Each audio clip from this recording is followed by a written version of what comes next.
حافظہ قرآن لڑکی اور قبر میں عذاب۔ یہ کہانی ان لوگوں کے لیے سبق آموز ہے جو اللہ کی دی ہوئی نعمتوں کی قدر نہیں کرتے اور ان کے صحیح استعمال سے غافل رہتے ہیں۔ اللہ کی نعمتوں میں سب سے بڑی نعمت قرآن کریم ہے جو اللہ کا کلام ہے۔ اس کہانی میں ایک حافظہ قرآن لڑکی کی زندگی اور اس کی موت کے بعد پیش آنے والے واقعات کو بیان کیا گیا ہے جو ہم سب کے لیے ایک عبرت ہے۔ ابتدائی حالات اور حافظہ بننے کا سفر۔ ایک گاؤں میں ایک غریب مگر دیندار خاندان رہتا تھا۔ ان کے ہاں ایک بیٹی پیدا ہوئی جس کا نام عائشہ رکھا گیا۔ عائشہ بچپن سے ہی ذہین تھی اور قرآن کی تلاوت کو بڑی محبت سے سنتی تھی۔ اس کے والدین نے اسے قرآن مجید حفظ کروانے کا ارادہ کیا۔ عائشہ نے چھوٹی عمر میں ہی قرآن پاک کو حفظ کرنا شروع کیا۔ دن رات محنت کرتی، استاد کی باتوں کو دل سے قبول کرتی اور والدین کی دعاؤں کے سائے میں اپنی منزل کی طرف بڑھتی رہی۔ چند سال کے اندر وہ حافظہ بن گئی۔ حافظہ بننے کے بعد غرور کا آغاز۔ حافظہ بننے کے بعد عائشہ کے دل میں غرور پیدا ہونے لگا۔ گاؤں کے لوگ اسے بہت عزت دیتے تھے اور اسے ایک نیک لڑکی سمجھتے تھے۔ وہ ہر محفل میں خود کو دوسروں سے برتر سمجھنے لگی۔ عائشہ کا خیال تھا کہ چونکہ وہ حافظہ قرآن ہے اس لیے اس کے تمام گناہ معاف ہو جائیں گے اور وہ سیدھی جنت میں جائے گی۔ ایک دن گاؤں کے امام صاحب نے عائشہ کو نصیحت کی، بیٹی، قرآن کو حفظ کرنا بہت بڑی نعمت ہے، لیکن اس کا مقصد صرف یاد کرنا نہیں بلکہ اس پر عمل کرنا ہے۔ اگر تم قرآن کے احکامات کو نظر انداز کرو گی تو یہ تمہارے خلاف حجت بنے گا۔ عائشہ نے ان کی بات کو سنجیدگی سے نہیں لیا اور دل میں سوچا کہ وہ مجھ پر تنقید کر رہے ہیں حالانکہ میں حافظہ ہوں۔ دنیاوی معاملات میں کوتاہی۔ عائشہ کے دل میں دنیاوی زندگی کی محبت بڑھنے لگی۔ وہ لوگوں کے ساتھ بدتمیزی سے پیش آتی، جھوٹ بولتی اور دوسروں کا مذاق اڑاتی۔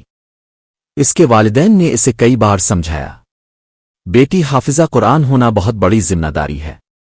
اللہ تم سے حساب لے گا کہ تم نے قرآن کو کیسے یاد رکھا اور اس پر عمل کیا یا نہیں۔ لیکن عائشہ ان باتوں کو نظر انداز کرتی رہی اور اپنی غلط روش پر قائم رہی۔ بوڑھی عورت کی نصیحت۔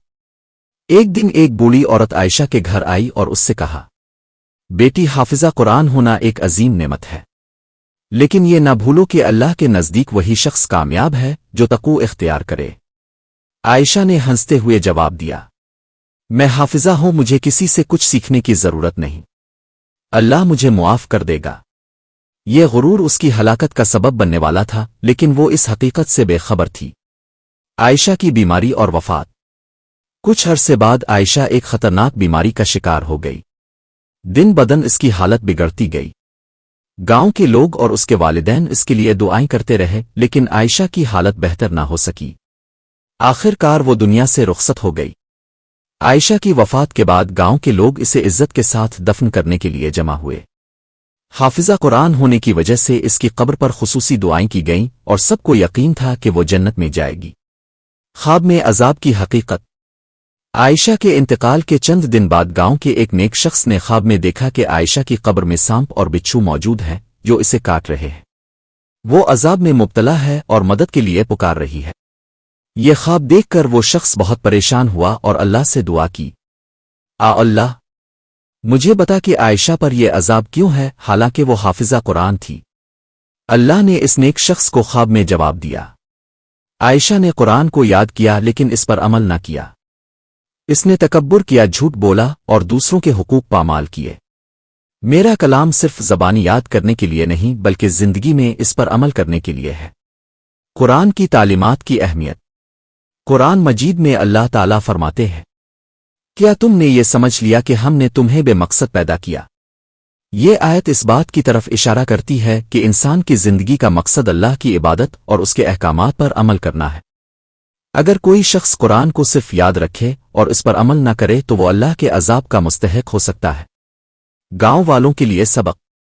عائشہ کی کہانی پورے گاؤں میں پھیل گئی۔ لوگ حیران تھے کہ ایک حافظہ قرآن لڑکی کو عذاب کیسے ہو سکتا ہے۔